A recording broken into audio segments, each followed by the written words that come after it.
Assalamualaikum warahmatullahi wabarakatuh. Sekarang kita masuk ke materi upaya mempertahankan kemerdekaan dan menegakkan kedaulatan.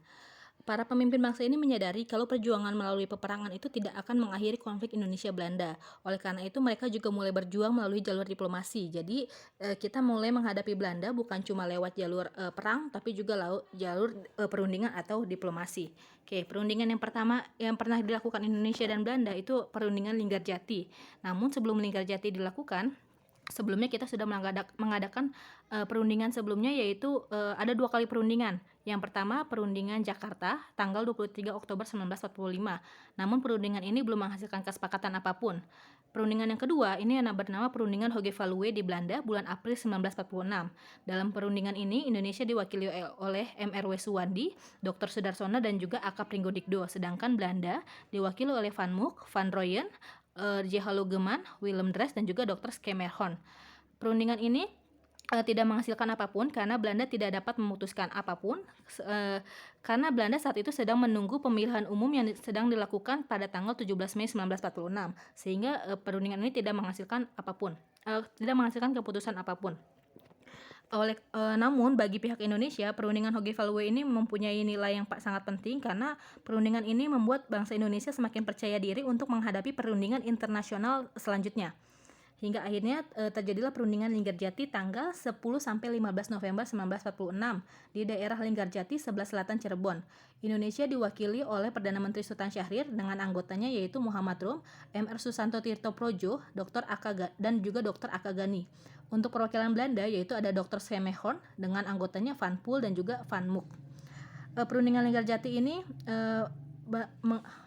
mencapai titik temu dengan adanya penandatanganan kesepakatan yang terdiri atas 17 pasal pada tanggal 25 Maret 1947. Intinya, hasil perundingan Linggarjati yang pertama adalah Belanda mengakui kekuasaan Indonesia meliputi wilayah Jawa, Madura, dan Sumatera. Jadi wilayah yang diakui milik Indonesia cuma Jawa, Madura, dan Sumatera. Di luar itu berarti itu masih milik Belanda. Selanjutnya, yang kedua, Indonesia dan Belanda akan bekerja sama untuk menyelenggarakan berdirinya Republik Indonesia Serikat. Yang ketiga, Indonesia dan Belanda akan membentuk Uni Indonesia Belanda dengan Ratu Belanda sebagai ketuanya. Sebagian pihak mungkin menganggap Perjanjian Linggarjati ini merupakan upaya pelemahan terhadap perlawanan fisik yang sebelumnya dilakukan di Indonesia. Namun bagi beberapa pihak, diplomasi yang Linggarjati ini berhasil mendapatkan simpati dari berbagai negara. Hal ini ditandai dengan adanya pengakuan kedaulatan Republik Indonesia oleh beberapa negara. Jadi mulai ada negara-negara yang mengakui kemerdekaan Indonesia seperti Inggris, Amerika Serikat, Mesir, Afghanistan, Burma atau Myanmar, Arab Saudi, India, dan juga Pakistan.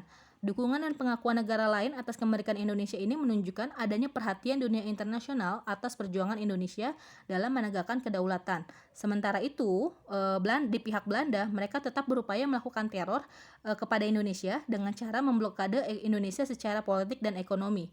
Cara tersebut dilakukan untuk membatalkan hasil perundingan Linggarjati secara sepihak. Jadi, di sini ada upaya dari Belanda untuk melanggar perjanjian Linggarjati.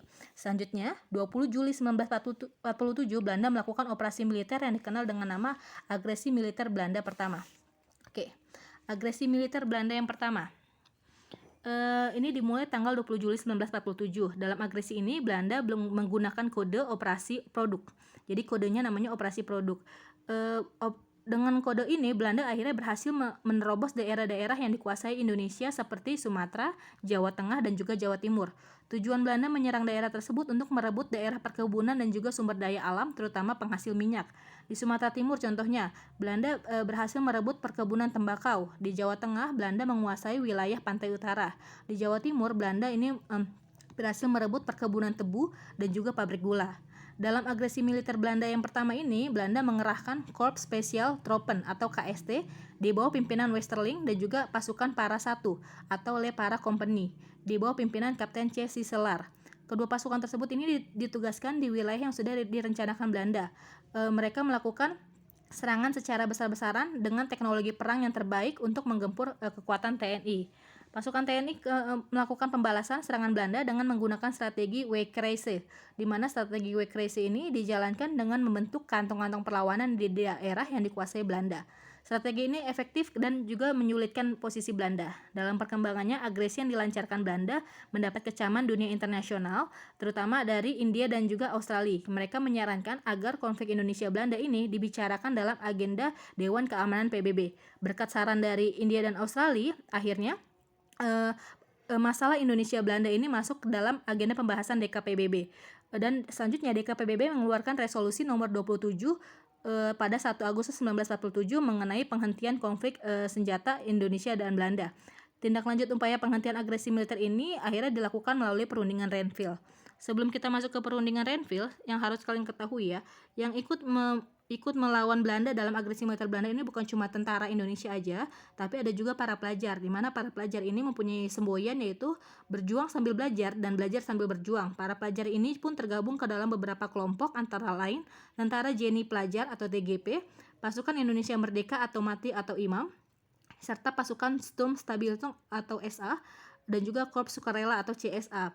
Perjuangan tentara pelajar ini dilandasi semangat nasionalisme dan patriotisme. Jadi tentara pelajar ini karena memang masih muda, jadi mereka berani untuk mengambil resiko tinggi untuk mempertahankan kemerdekaan Indonesia. Oke, selanjutnya kita ke Komisi Tiga Negara. Sebenarnya tindakan agresi militer Belanda yang pertama ini tidak dapat dibenarkan ya, karena Belanda sendiri pun dia berani mengingkari kesepakatan damai yang dia buat sendiri, yaitu Perjanjian Linggarjati. Akhirnya dunia mulai mengarahkan perhatiannya kepada Indonesia. Sejumlah negara termasuk PBB ini mengecam aksi militer Belanda. Akhirnya sebagai lembaga perdamaian dunia, PBB memberikan bantuan untuk menyelesaikan masalah Indonesia-Belanda, di mana PBB mengeluarkan resolusi tadi tanggal 1 Agustus 47 yang berisi seruan untuk pihak-pihak yang bertikai untuk menghentikan aksi tembak-menembak dan juga menyelesaikan masalah pertikaian lewat jalur arbitrase atau cara damai. Atas usulan PBB tersebut dibentuklah Komisi Jasa Baik atau Komisi Tiga Negara. Untuk Komisi Tiga Negara ini setiap negara diberikan kesempatan untuk menentukan negara yang berhak mewakili pihaknya dalam perundingan. Selanjutnya, Indonesia memilih Australia sebagai wakilnya, sedangkan Belanda memilih Belgia sebagai wakilnya. Dan selanjutnya, Belgia dan juga Australia memilih Amerika Serikat sebagai penengah. Dalam Komisi Tiga Negara ini, delegasi dari ketiga negara tersebut diantaranya yaitu Richard Kirby sebagai wakil dari Australia yang merupakan wakil dari Indonesia, Paul van Zeeland merupakan orang Belgia yang merupakan wakil dari Belanda, dan juga Frank Graham merupakan wakil dari Amerika Serikat sebagai pihak penengah. Oke. Dalam perjanjian Renville ini, Komisi Tiga Negara akhirnya tiba di Indonesia tanggal 27 Oktober 1947. Mereka langsung menghubungi Indonesia dan juga Belanda untuk mengadakan pertemuan, tetapi baik pihak Indonesia maupun pihak Belanda tidak mau mengadakan pertemuan di wilayah yang dikuasai oleh salah satu pihak. Akhirnya di sini Amerika Serikat menawarkan agar pertemuan dilakukan di kapal USS Renville milik Amerika Serikat yang saat itu sedang berada di Tanjung Priuk. Kedua belah pihak ini menyetujui tawaran Amerika Serikat tersebut hingga akhirnya perundingan Renville dimulai tanggal 8 Desember 1947 dengan Indonesia diwakili oleh Amir Syarifuddin, sedangkan Belanda diwakili oleh R. Abdul Qadir Wijoyo Atmojo dan juga Raden Abdul Qadir. Di sini kalau kalian heran kenapa kok wakilnya Belanda orang Indonesia, ya karena orang Indonesia ini adalah orang Indonesia yang memihak Belanda. Oke, selanjutnya perjanjian Renville dilaksanakan untuk menyelesaikan perselisihan antara Indonesia dan juga Belanda karena Belanda melanggar perjanjian Linggarjati. Pihak Indonesia dan Belanda ini terlibat perdebatan serius di mana perdebatan ini berkaitan tentang pembentukan pemerintahan sementara sebelum negara Indonesia Serikat terbentuk. Jadi ada dua pendapat. Menurut Belanda menganggap Indonesia merupakan bagian dari negara federal bentukan Belanda. Sedangkan menurut Indonesia menyatakan Indonesia merupakan negara republik yang merdeka. Jadi nggak bisa diperintah begitu aja. Hasil dari perundingan Renville ini yang pertama adalah menetapkan garis demarkasi Van Mook sebagai acuan pemisah wilayah kekuasaan Indonesia dan wilayah yang dianggap sebagai bagian kekuasaan Belanda. Jadi adanya garis Van Mook yang memisahkan wilayah Indonesia dengan wilayah Belanda. Yang kedua, penarikan pasukan Indonesia yang berada di wilayah Belanda. Yang ketiga, akan diadakan plebisit atau pemungutan suara bagi rakyat di wilayah akan diadakan plebiscit atau pemungutan suara bagi rakyat di wilayah pendudukan Belanda. Oke. Jadi itu adalah hasil dari perundingan Renville. Dari hasil Renville tersebut, wilayah Indonesia sebenarnya semakin sempit ya, karena kan kalau di Linggarjati wilayah Indonesia ada Sumatera, Jawa, Madura, sedangkan wilayah Indonesia di perjanjian Renville ini semakin sedikit karena berdasarkan garis demarkasi Van Mook, wilayah Indonesia ini hanya meliputi Yogyakarta dan juga sebagian Jawa Timur. Akibatnya, pasukan TNI yang ada di kantong-kantong pertahanan Belanda ini harus ditarik masuk ke wilayah Indonesia. Penarikan pasukan besar-besaran ini dilakukan oleh Divisi Siliwangi dari Jawa Barat. Pada 1 Februari 1948, ada sekitar 35.000 orang mengadakan long march atau perjalanan panjang dari Jawa Barat ke wilayah Republik. Karena apa? Karena Jawa Barat bukan lagi milik Indonesia. Jadi semua tentara Indonesia yang ada di Jawa Barat itu harus jalan kaki ke Jawa Tengah ataupun ke Jawa Timur. Mereka berjalan kaki karena Jawa Barat bukan lagi milik Indonesia. Dilaporkan sekitar 6.000 pasukan masuk ke wilayah Jawa Tengah yang menjadi pusat pemerintahan Republik Indonesia. Hasil perjanjian Renville ini mendapat tentangan dari sejumlah tokoh nasional. Akhirnya Kabinet Amir Syarifuddin yang memimpin perjanjian Renville ini harus menerima konsekuensi berupa mosi tidak percaya dari parlemen. Jadi DPR tidak percaya lagi terhadap Perdana Menteri. Akhirnya tanggal 23 Januari 48, Amir Syarifuddin dia tidak mengembalikan mandatnya kepada Presiden Soekarno dan dia tidak lagi menjabat sebagai Perdana Menteri. Oke, selanjutnya tanggal 19 Desember 1948, Belanda kembali melancarkan agresi militer Belanda yang kedua. Hal ini merupakan langkah Belanda yang menganggap dia kembali melanggar isi perjanjian Renville. Jadi perjanjian Linggarjati dilanggar dengan agresi yang pertama, lalu perjanjian Renville dilanggar lagi dengan agresi yang kedua. Dalam agresi militer Belanda yang kedua ini, Belanda berusaha menyingkirkan pemerintah Republik Indonesia dan juga menghancurkan TNI. Serangan Belanda dimulai dengan melakukan pendaratan pasukan payung di lapangan terbang Maguwo, Yogyakarta. Sekarang Maguwo menjadi lapangan Adi Sucipto ya. Belanda kemudian bergabung dengan pasukan angkatan darat dan bergerak merebut ibu kota Republik Indonesia yang saat itu berada di Jogja. Jadi makanya kenapa serangan Belanda ini menyerang Jogja, karena Jogja merupakan pusat dari Indonesia, bukan Jakarta ya, tapi Yogyakarta. Selain itu, Belanda juga berusaha merebut sejumlah daerah di Pulau Jawa dan juga Sumatera yang belum diduduki Belanda. Presiden Soekarno dan Wakil Presiden Muhammad Hatta yang mengetahui serangan tersebut itu justru memilih untuk tetap tinggal di Jogja. Jadi walau mereka tahu mereka daerah yang diserang, mereka tetap tinggal di Jogja.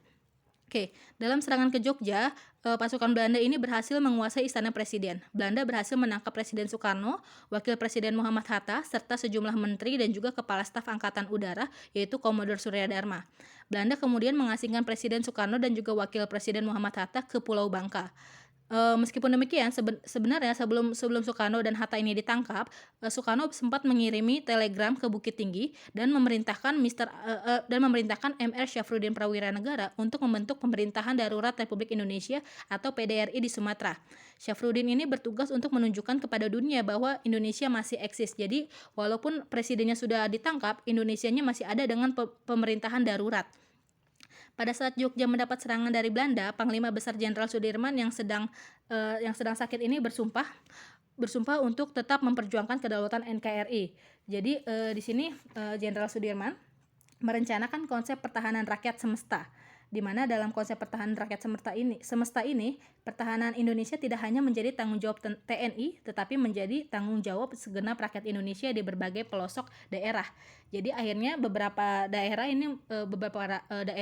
rakyat-rakyatnya ini membentuk yang namanya laskar-laskar perjuangan.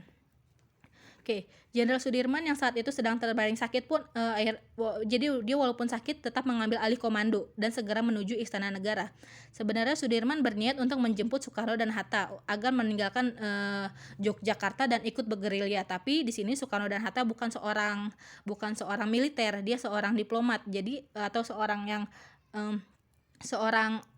ahli negara gitu. Jadi akhirnya di sini Soekarno-Hatta nggak mau ikut berperang. Soekarno dan Hatta memilih tetap tinggal di istana meskipun akhirnya nanti mereka ditangkap. Akhirnya Jenderal Sudirman ini memimpin perang gerilya di wilayah Jawa Tengah dan juga Jawa Timur. Jadi di sini ada dua pemikiran ya. Kalau Soekarno-Hatta memilih melawan lewat jalur pemikiran, sedangkan Sudirman memilih melawan lewat jalur peperangan.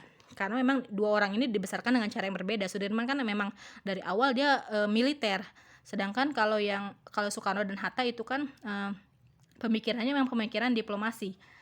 Oke, selanjutnya agresi militer Belanda yang kedua ini menuai kecaman dari dunia internasional tentu saja ya, karena justru tekanan dunia internasional kepada Belanda saat ini justru lebih kuat dibandingkan agresi yang sebelumnya. Bahkan Dewan Keamanan PBB pun turun tangan untuk menyelesaikan konflik tersebut. Tanggal 28 Januari 49, Dewan Keamanan PBB menuntut agar para pemimpin Indonesia ini dipulangkan ke Yogyakarta dan jabatannya dipulihkan kembali. Amerika Serikat bahkan mengecam aksi agresi yang kedua ini, bahkan mengancam akan menghentikan semua bantuan ekonomi kepada Belanda. Reaksi dan tekanan dunia internasional tersebut menandai kegagalan upaya Belanda untuk menghancurkan Indonesia. Agresi yang kedua Belanda pun menjadi titik balik perjuangan Indonesia untuk memperoleh pengakuan internasional. Jadi di sini Belanda semakin terpuruk keadaannya, walaupun sebenarnya kita kalah ya, secara fisik kita kalah, tapi secara mental kita yang menang. Karena apa? Karena Belanda semakin terlihat kejahatannya di sana.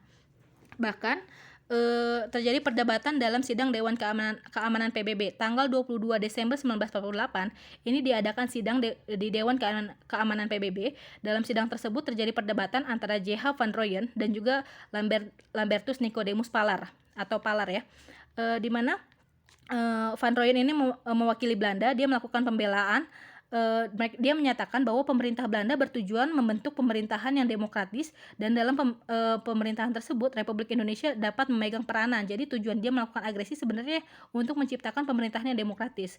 Untuk mencapai tujuan tersebut, pemerintah Belanda harus mengembalikan keamanan dan juga ketertiban di daerah Indonesia yang kacau akibat tindakan kaum ekstremis. Van Rooyen juga menolak campur tangan Dewan Keamanan PBB dalam masalah Indonesia. Oleh karena itu, Van Rooyen bersikukuh bahwa agresi militer yang dilakukan Belanda hanyalah aksi polisionil atau aksi untuk menertibkan keamanan Indonesia. Jadi menurut Belanda, aksi dia menyerang Yogyakarta itu adalah aksi untuk menjaga keamanan atau untuk menertibkan keamanan di Indonesia.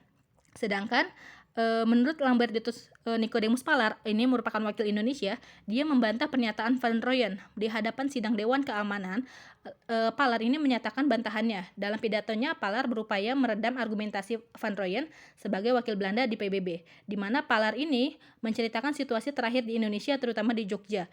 Di hadapan sidang Dewan Keamanan PBB, Palar menyampaikan pidato yang cukup menyengat, di mana dalam pidatonya Palar menyamakan agresi militer kedua Belanda ini merupakan sama seperti penyerangan Jepang atas Pearl Harbor. Jadi Palar bahkan menyebut agresi militer Belanda yang kedua ini disebut dengan peristiwa Pearl Harbor Jilid kedua. Dalam sidang tersebut, Palar menegaskan agar Dewan Keamanan PBB mengeluarkan instruksi terkait, yang pertama, pemberlakuan gencatan senjata, yang kedua, penarikan pasukan Belanda dari Indonesia, yang ketiga, pembebasan pemimpin Republik Indonesia. Pidato yang disampaikan Palar tersebut berhasil mendorong dunia internasional untuk mendukung posisi Indonesia atas keberadaan Belanda. Jadi pemerintah Belanda selanjutnya mendapat kecaman dan juga tekanan internasional atas tindakannya terhadap bangsa Indonesia. Jadi walaupun Ibu bilang lagi ya, secara fisik kita kalah, tapi secara mental kita yang menang. Oke, kita akan sambung yaitu perundingan lainnya dan juga perjuangan fisik yang lainnya di video selanjutnya. Wassalamualaikum warahmatullahi wabarakatuh.